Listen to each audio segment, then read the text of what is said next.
Bismillah, assalamualaikum warahmatullahi wabarakatuh. Di sini saya akan membahas kumpulan soal dan pembahasannya.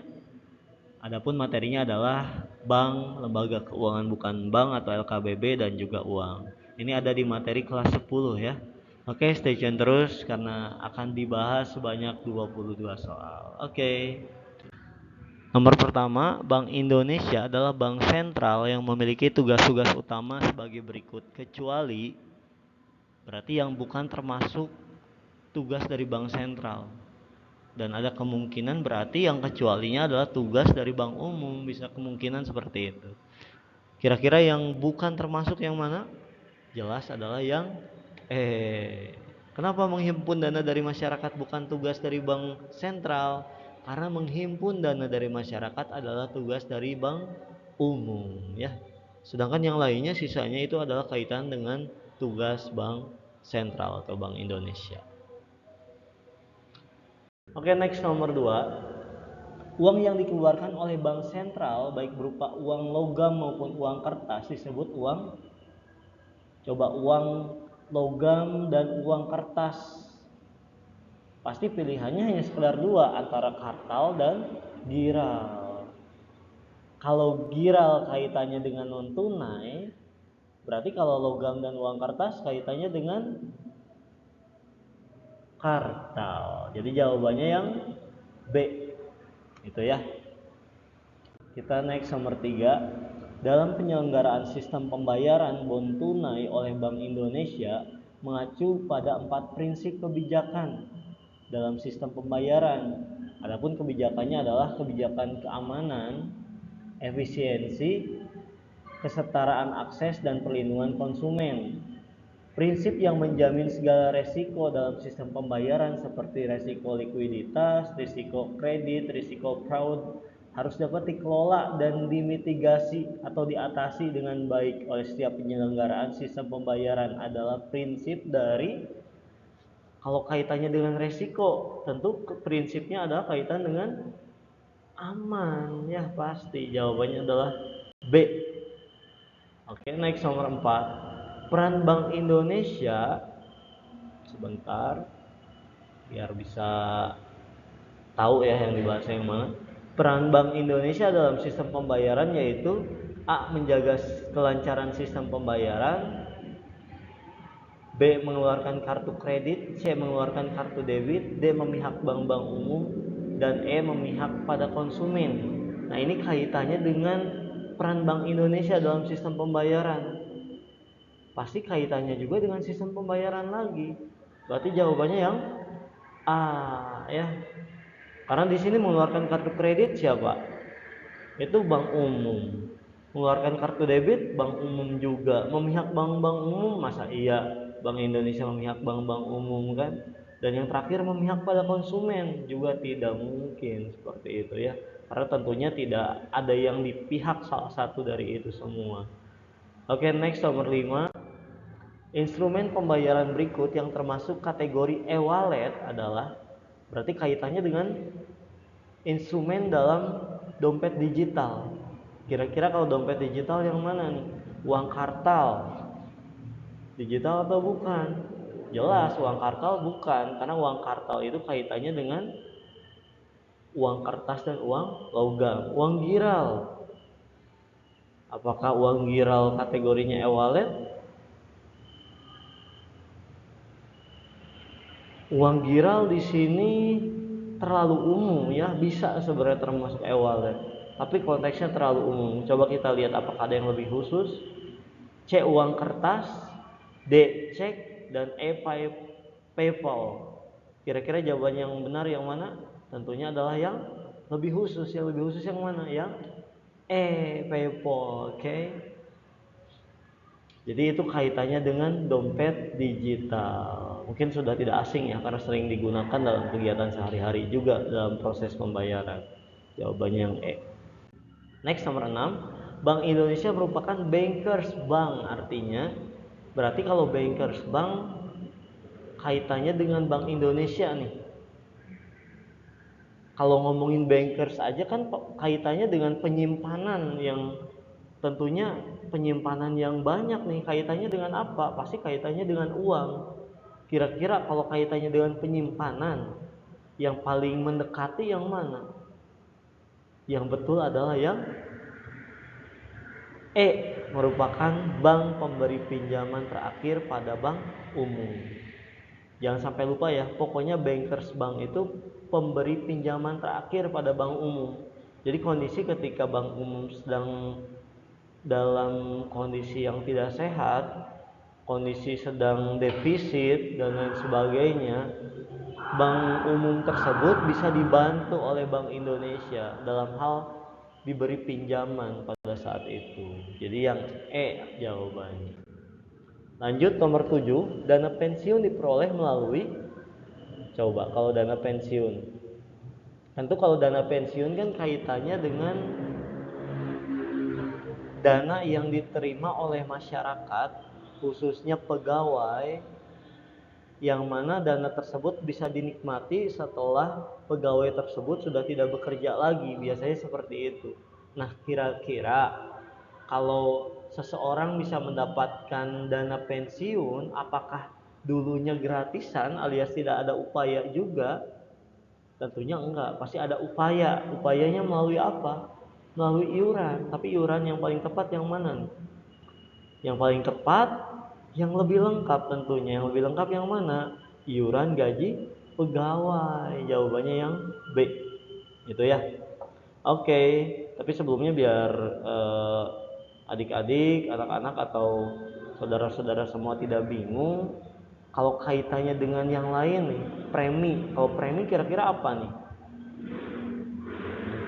Premi itu cicilan ya, cicilan, tapi konteksnya biasanya diarahkan untuk asuransi. Jadi kalau misal seseorang ikut asuransi harus bayar premi. Adapun polis ini juga sama kaitannya dengan asuransi. Polis itu dikaitkan dengan orangnya, orang yang ikut asuransinya. Berarti orang yang ikut asuransinya disebut juga sebagai pemegang polis di situ. Itu ya, seperti itu. Kita next. Kebijakan diskonto diberlakukan oleh bank sentral dengan cara menaikkan atau menurunkan. Coba kaitannya dengan apa nih? Bank sentral menaikkan atau menurunkan apa? Nah, konteksnya itu kebijakan diskonto. Kebijakan diskonto kan dalam kebijakan moneter ya. Berarti jawabannya jelas kaitannya dengan suku bunga. Mana berarti jawabannya? Jawabannya adalah yang B, tingkat suku bunga. Oke, kita next. Nomor 9. Berikut ini yang bukan, ingat yang bukan, merupakan peran sistem pembayaran dalam perekonomian. Kira-kira yang paling tepat yang mana? Yang paling tepat adalah yang B, menciptakan lapangan kerja baru. Kenapa coba jawabannya yang B? Karena lapangan kerja itu bukan peran dari Bank Indonesia, bukan peran dari sistem pembayaran. Kalau konteksnya lapangan kerja baru itu lebih kental kaitannya dengan pemerintah gitu ya, yang memang memiliki kebijakan untuk membuka atau memperbanyak lapangan kerja baru.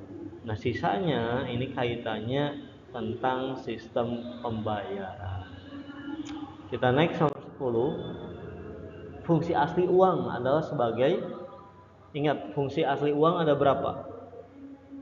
Fungsi asli uang ada 2. Apa saja? Sebagai alat tukar dan sebagai satuan hitung. Berarti yang benar di sini adalah yang E, sebagai satuan hitung.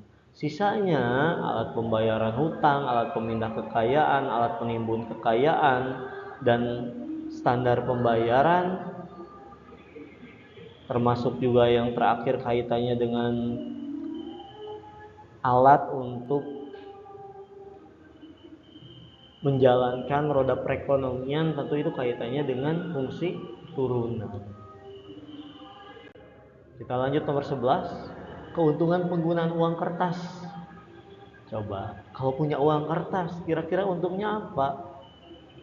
Yang paling betul nih, mudah diduplikat. Ya jelas, namanya mudah diduplikat itu berarti kan bukan keuntungan, tapi kerugian, karena mudah dipalsukan kan. Tahan lama, apakah tahan lama? Kalau kaitannya dengan uang logam, kita bandingkan uang logam dengan uang kertas. Yang tahan lama tentunya uang logam. Sulit dipalsukan, apakah sulit dipalsukan? Kan sudah dijelaskan di sini mudah dipalsukan atau mudah diduplikat, berarti bukan ya. Ongkos bahan dan pembuatannya murah, apakah murah? Betul, ini murah. Sulit membawanya, sulit membawanya.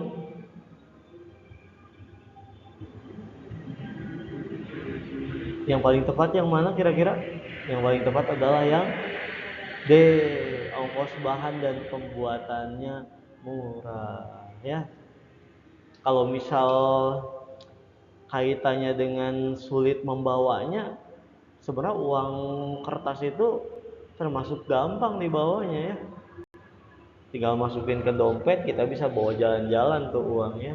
Kalau pilihan yang mudah dibawa, itu bisa betul. Tapi kalau sulit dibawa, jelas itu kan konteksnya negatif, pasti bukan. Kita lanjut nomor 12. Di bawah ini yang bukan merupakan tahapan pengelolaan uang rupiah oleh Bank Indonesia. Kira-kira yang bukan termasuk tahapan yang mana? Coba yang bukan termasuk tahapan. Tahap perencanaan. Coba kita analisa apakah betul? Apakah perlu direncanakan dalam pengelolaan uang rupiah? Perlu, ini betul. Tahap peredaran juga sama, ini resmi juga ya. Tahapan pengelolaan uang rupiah. Tahap pembuatan kembali, nah ini patut dipertanyakan. Karena sebenarnya tahap pembuatan kembali itu bukan termasuk tahapan yang baku yang ada dalam tahapan pengelolaan uang rupiah. Kita lanjut yang D, tahap pencabutan dan penarikan. Apakah termasuk? Termasuk ya. Karena ini kaitannya dengan kebijakan moneter nantinya, yakni mengurangi jumlah uang yang beredar. Tahap pemusnahan, tentunya ini perlu juga ya. Karena kita tahu juga bahwa ada uang-uang yang memang dulu ada, di zaman sekarang tidak ada. Nah, berarti itu sudah melalui tahap pemusnahan. Berarti yang betul adalah yang C, tahap pembuatan kembali. Itu tidak termasuk atau yang bukan termasuk tahapan pengelolaan uang rupiah oleh Bank Indonesia. Oke, kita lanjut nomor 13. Bank Indonesia merupakan lembaga negara yang bersifat independen. Ingat ya, Bank Indonesia itu independen, alias punya hak untuk menjalankan roda dari Bank Indonesia itu sendiri. Yang mana tidak ada campur tangan kalau independen ya. Dalam melaksanakan kegiatan usahanya, Bank Indonesia memiliki tujuan pokok adalah, wah ini udah sering diulang ya, kalau tujuan pokok Bank Indonesia itu pasti kaitannya dengan kestabilan nilai rupiah. Mana nih yang ada kata kestabilan nilai rupiah? Yang betul adalah yang C ya ini. Pokoknya ingat aja kalau pertanyaannya tentang tujuan itu kaitannya dengan kestabilan nilai rupiah. Kita lanjut nomor 14. Ciri-ciri dari uang kartal dan uang giral. Di sini ada 6. Nah, di sini ada pertanyaan, alasan paling tepat sehingga uang kartal lebih diminati. Nih, lebih diminati. Alasan yang paling tepat apa kira-kira? Lebih diminati oleh masyarakat. Diterima kalangan tertentu terutama oleh pengusaha. Apakah hanya pengusaha saja? Tentunya kurang tepat ya. Karena diterimanya oleh seluruh kalangan sebenarnya. Diterima oleh umum sebagai alat tukar dan alat bayar. Ini betul. Berupa surat berharga seperti cek, kartu kredit dan lain-lain. Berarti kan kalau surat berharga, cek, kartu kredit, ini kental kaitannya dengan apa? Dengan uang giral. Berarti ini tetot ya. Ini kurang tepat. Lebih mudah digunakan dalam transaksi, apakah mudah? Simpel ya, ini mudah kalau uang kertas. Lebih aman untuk digunakan dan dibawa? Belum tentu juga. Apakah aman? Bisa jadi lebih aman itu kaitannya dengan uang giral ya. Karena bisa dicopet dan lain sebagainya kan kalau misal uang kertas atau uang logam itu. Berupa uang kertas dan uang logam. Ya, ini betul ya. Berarti jawaban yang tepat adalah yang 2, 4, 6. Apakah ada? Ada ya, yang D jawabannya. Kita lanjut nomor 15. Tujuan penerapan kebijakan moneter yang dilakukan Bank Indonesia dengan cara menaikkan suku bunga adalah, ini kaitannya dengan kebijakan moneter. Menaikkan suku bunga. Nah, itu kebijakan apa? Coba, ketika suku bunga kita naikkan, berarti tujuannya untuk mengurangi jumlah uang yang beredar. Jawabannya adalah yang A. Kenapa uang bisa berkurang? Kita analogikan ketika uang yang beredar di masyarakat banyak nih, banyak banget. Berarti kan konteksnya ketika kondisi suatu negara sedang inflasi. Mau itu inflasinya sedang, tinggi, atau hyperinflation.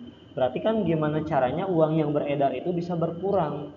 Berarti dengan cara menaikkan suku bunga. Karena ketika suku bunga bank itu naik, berarti kan orang semangat nih untuk investasi, semangat untuk menabung supaya keuntungannya banyak. Nah, dengan cara seperti itu adalah cara untuk uang yang beredar di masyarakat bisa berkurang. Begitupun kebalikannya. Ketika suku bunga diturunkan, itu kondisinya ketika daya beli sedang turun atau ketika kondisi perekonomian sedang lesu, sedang melemah. Berarti kan gimana caranya uang yang beredarnya bisa banyak nih di masyarakat atau bisa bertambah. Karena dengan seperti itu daya beli bisa naik. Berarti dengan cara turunkan suku bunganya. Karena ketika suku bunga turun, orang semangat buat minjem uang. Nah, uang yang ia pinjam itu akan meningkatkan roda perekonomian atau meningkatkan daya beli masyarakat ya. Seperti itu. Kita lanjut nomor 16. Bank memiliki fungsi sebagai berikut. Berdasarkan pernyataan tersebut yang termasuk fungsi bank sentral, coba kita analisa satu-satu ya. Yang pertama dulu nih, memberikan kredit likuiditas kepada bank. Apakah Bank Indonesia memberikan kredit yang likuid untuk bank, khususnya bank umum? Tentunya iya ya. Makanya ada bankers bank, BI sebagai bankers bank, artinya BI sebagai pemberi pinjaman terakhir untuk bank-bank umum. 2. Menciptakan uang giral dan kredit untuk masyarakat. Apakah betul? Pertanyaannya, BI apakah bikin uang giral? Kalau uang giral itu sebenarnya kental kaitannya dengan bank umum atau bahkan swasta kan yang membuat produk-produk dari uang giral itu sendiri ya. Mau itu e-money dan lain sebagainya. Berarti ini kurang tepat. Mengatur sirkulasi uang dalam negeri. Apakah betul? Betul banget ya. Karena BI itu mengatur sirkulasi uang dalam negeri dan salah satu tujuannya juga adalah untuk menjaga kestabilan nilai rupiah. 4. Menerima simpanan dalam bentuk giro atau deposito. Yang menerima simpanan apakah Bank Indonesia? Tentunya bukan. Yang menerima simpanan adalah bank umum. Berarti ini kurang tepat. Nah, yang 5, menciptakan alat pembayaran berupa uang kartal. Jelas ini betul ya. Uang kartal itu baik logam ataupun uang kertas itu dikeluarkan atau diciptakan oleh Bank Indonesia. Berarti yang betul adalah nomor 1, 3, dan 5. Berarti yang C. Oke, itu nomor 16. Kita next nomor 17. Bank sentral mengambil kebijakan membeli surat berharga yang diterbitkan bank umum. membeli surat berharga ya yang diterbitkan Bank Umum. Maksud penerapan kebijakan tersebut adalah, ingat ya, kalau ngomongin membeli atau menjual yang sebagai subjeknya itu, subjeknya tetap di Bank Indonesia biar nggak ketuker. Subjeknya tetap di Bank Indonesia. Jadi BI itu sebagai subjeknya. Nah, maksudnya apa? Kalau konteksnya BI sebagai subjek, ketika bank sentral membeli surat berharga dari bank umum, berarti kira-kira nih uang yang beredar di masyarakatnya bertambah atau berkurang? Tentunya bertambah. Kira-kira yang mana nih jawabannya? Jawabannya adalah yang A. Nah, anak-anak, kebalikannya, ketika kondisi bank sentral itu, kalau di sini kan di soal itu membeli surat berharga. Nah, kita coba buat kasus ketika bank sentral itu menjual surat berharga. Kira-kira kalau menjual, berarti kan bank sentral nih jual surat berharga. Otomatis kan surat berharga itu tujuannya supaya dibeli oleh bank umum atau dibeli oleh masyarakat ya pada umumnya. Ketika dibeli, otomatis kan uang beredar di masyarakatnya akan berkurang karena hasil pembelian yang dilakukan oleh masyarakat atau bank umum pada akhirnya dimiliki oleh Bank Indonesia. Nah, dengan cara seperti itu uang beredar bisa berkurang. Nah, ini anak-anak atau saudara-saudara semua, ini kaitannya dengan kebijakan moneter ya. Kebijakan moneter itu bisa menggunakan suku bunga, bisa juga menggunakan surat berharga. Kalau suku bunga berarti kan kaitannya dengan menaikkan atau menurunkan tingkat suku bunga.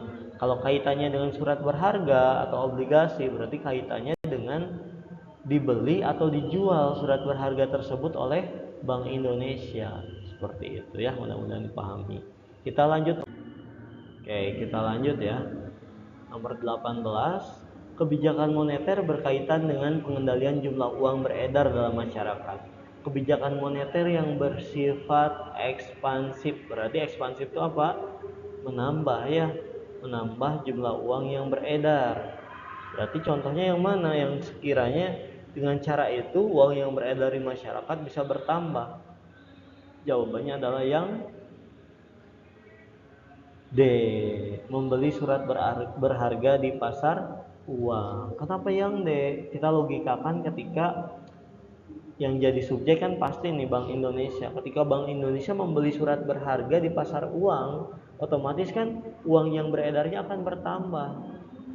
Karena yang tadinya uang tersebut ada di Bank Indonesia akhirnya ada di masyarakat kan, seperti itu. Nah, sedangkan yang lainnya kaitannya dengan mengurangi jumlah uang yang beredar, seperti itu. Kayak contoh nih yang A, menaikkan tingkat suku bunga, berarti kan orang semangat buat nabung karena bunganya kan naik ya. Terus yang B, menaikkan cadangan wajib minimum. Ketika cadangan wajib minimum di banknya dinaikkan, otomatis kan ada upaya nih untuk mengurangi jumlah uang yang beredar di masyarakat.